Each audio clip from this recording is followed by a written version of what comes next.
All right, our next steps are really to kind of figure out whether or not this is going to work for us, right? So trying to keep in tune with the fact that this is a design process, right?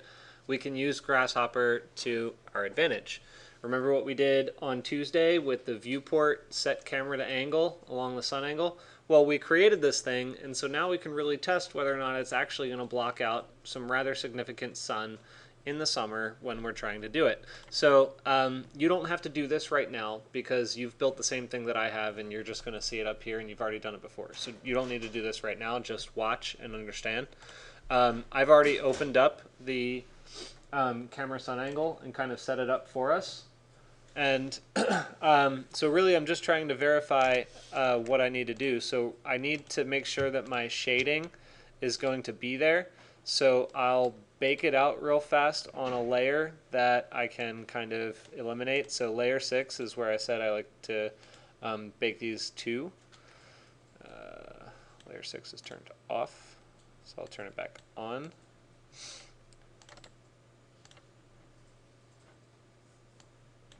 Layer 6.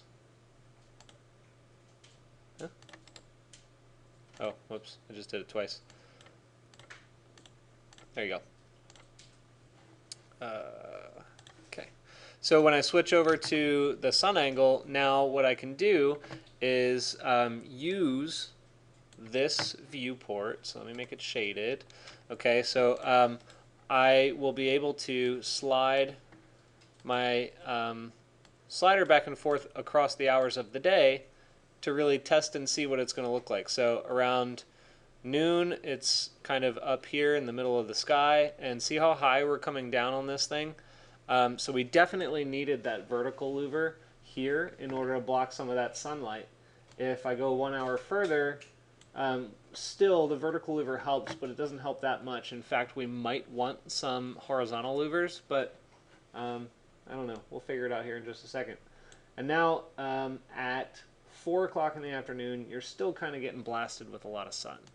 And 5 o'clock, it's kind of coming in from a little behind, a little in the north. And at 6 o'clock, it's really coming in from the backside a fair bit. So we have some choices. We could go for a waffle frame, which is going to cover most of the summer, but the rest of the year it might not be so terribly pleasant. This is actually a really tough one to design for. I think, though, for the sake of trying to teach you something that is valuable and malleable, I'm going to kind of suspend vetting whether or not it's the best system, and I'm going to teach you how to build in a reparametrized louver system that's going to adjust with the sun angle, basically. Okay, so it's going to look something like this. I'll sketch it up on the board real fast. You have your glazing back here, and you have your louvers that are coming out like that, pretty deep. This is, oh no, we don't have a recess, never mind. So you have your louvers coming out like this. Basically what I want to do is just set up louvers that are going to exist in the space like this, and in elevation I want them to be parametrized so that they kind of stop a little bit short of the wall, right? So what we have to set up in Grasshopper is obviously the subdivisions of these. We're going to need to show how to rotate them, right? So a new feature, we're going to learn how to rotate. And then once we go over how to rotate them, I'm also going to show you, you already know a little bit about this, but how to get it parametrized so that you can change, you know, the count of them and how wide they are and how many subdivisions you have for the overall panels, that kind of stuff. Exciting? Yes. All right, great. Thank you. You guys actually made noise. All right, so let's go back to where we were before. And for this instance, I can start to actually build off of the same group definition that I already started generating, if I want. It's going to look a little different, though. In fact, I'm going to go all the way back to my subdivide surface and my divisions, and I'm going to start there. So let's going to look like this. I'll grab my subdivide surface, my division stuff, I'll copy and paste it and pull it all the way down.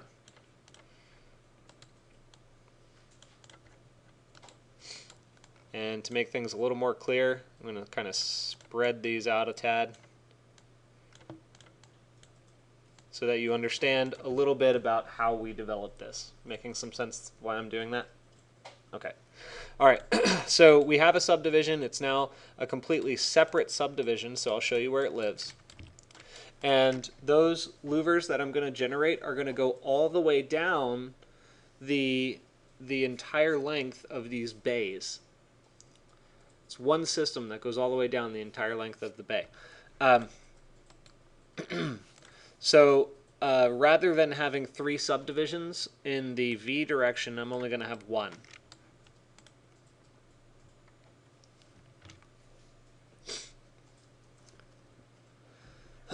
Okay, so the other thing I want to do is to ensure that at the top, my louver will not rotate up and hit, the top of my louver, the top of my shade structure.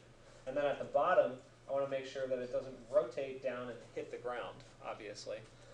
So I'm just going to give it kind of a healthy reduction. And if you remember, the way that we reduced the boundary of our subdivisions was what?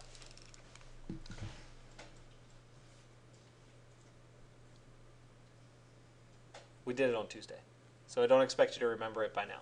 But it was reparametrizing your isotrim. So we did one isotrim to divide it, then we did another isotrim with a construct domain squared,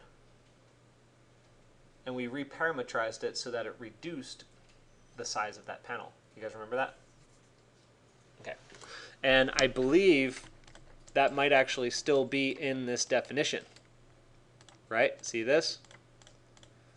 All of that is still applicable. In fact, I can copy all of this down.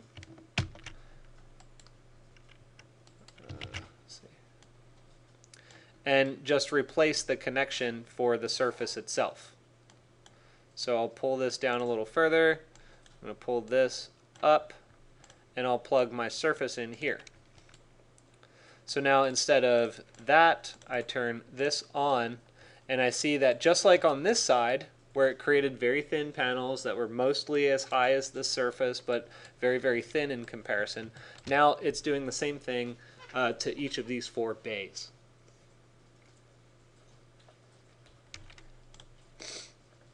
So what I'm going to do here real fast before I move on is give you a chance to, if you don't have this in your definition, to build it. And if you do, then we can just hang out and wait for everyone else. Questions? All right. Okay, so final thoughts for this particular segment is that, well, I dropped this thing in and I basically just copied something that was reparametrized from the other side of my building and I put it on this side. I just need to adjust it so it's going to work. I'm going to stick with the 10% cut off from either side. So the 0.96 and 0.04. Oh, actually, did I do 10%? I didn't. Let's try 0.4, make it 10%. Oh yeah, we'll go with 10% for that. So I changed it to 0.4 so that it's 10% on either side. And then, in fact, I'll probably do the same for this one.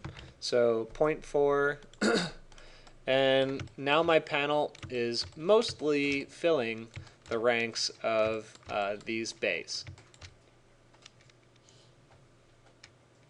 All right, so let me just kind of, I know we just got back into it a second ago, but I'll stop this video, and then in the next one, we're going to move on to actually setting up the louvers.